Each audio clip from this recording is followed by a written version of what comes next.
ചേർത്തലയിലെ പൊതുമേഖലാ സ്ഥാപനമായ steel industries Kerala ലിമിറ്റഡിന്റെ സുവർണ ജൂബിലി ആഘോഷങ്ങൾക്ക് തുടക്കമായി.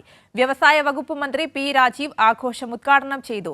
പൊതുമേഖലാ സ്ഥാപനങ്ങളുടെ വിറ്റുവരവ് 5000 കോടി കവിഞ്ഞത് അഭിമാനകരമെന്ന് മന്ത്രി പറഞ്ഞു.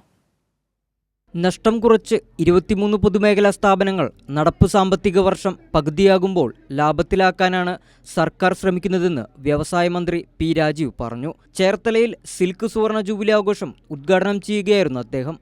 പൊതുമേഖലയെ ശക്തിപ്പെടുത്തുക, മത്സരക്ഷമമാക്കുക, ലാഭകരമാക്കുക, ഇതാണ് സർക്കാരിൻ്റെ കാഴ്ചപ്പാട്. അതിനാവശ്യമായിട്ടുള്ള പിന്തുണ സർക്കാർ നൽകുന്നുണ്ട്. ഈ വർഷം കേരളത്തിലെ പൊതുമേഖലാ സ്ഥാപനങ്ങളുടെ ടേൺ ഓവർ ആദ്യമായി 5000 കോടിക്ക് മുകളിലേക്ക് കിടന്നു എന്നുള്ളത് ഏറെ അഭിമാനകരമാണ്. നമുക്ക് കേരളത്തിൽ ആദ്യമായി ഒരു അന്തർവാഹിനി, കാലം കഴിഞ്ഞ അന്തർവാഹിനി സ്ക്രാപ്പ് ചെയ്യും, അത് പൊളിച്ച് എടുക്കുന്ന ആ ഉത്തരവാദിത്വവും വിജയകരമായി തന്നെ നിർവഹിക്കാനായിട്ട് കഴിഞ്ഞു.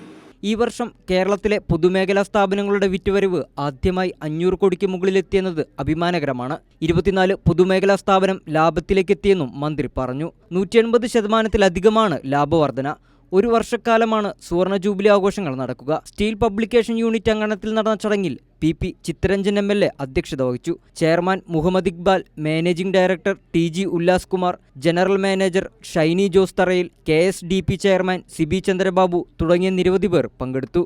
കൈരളി ന്യൂസ്, ആലപ്പുഴ.